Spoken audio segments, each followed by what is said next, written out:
Sports authority Telangana డిపార్ట్మెంట్లో పనిచేస్తున్న assistant director అశోక్ను తెలంగాణ కోచెస్ అసోసియేషన్ అధ్యక్షులు వినోద్ కుమార్ నిలదీశారు.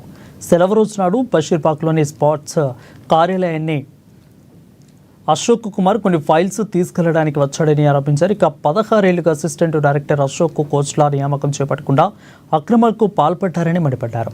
ఈ నెల 31న రిటైర్డ్ కానున్న అసిస్టెంట్ డైరెక్టర్ అశోక్ అవినీతి అక్రమాలు బయటపడకుండా ఉండేందుకు ఫైల్ తీసుకెళ్లడానికి వచ్చాడని వినోద్ కుమార్ విమర్శించారు. ఇక మీడియా రావడంతో ఫైల్స్తో పాటు స్పోర్ట్స్ కార్యాలయం వెనుక గేట్ నుండి అసిస్టెంట్ డైరెక్టర్ అశోక్ పరారయ్యారు.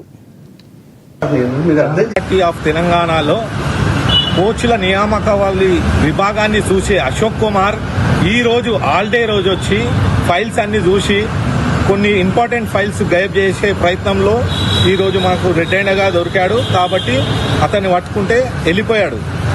ఇది 16 ఏళ్లుగా కోచెస్లు ఖాళీ అయినాయి. స్ట్రెంత్ 64 మంది కోచ్లు ఉండాలి తెలంగాణలో.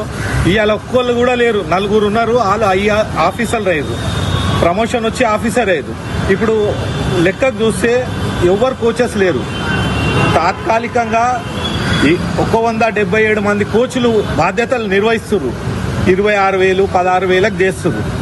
వీళ్ళకి 2,60,000 పెట్టుకొని ప్రభుత్వం నుంచి రావాల్సిన ఇతర శాఖలల్లా ముఖ్యమంత్రి గారు 84,000 పోస్టులు వేసిండు. ఈ శాఖల ఒక్క పోస్టు పడతలేదు. ఎందుకంటే ఇక్కడ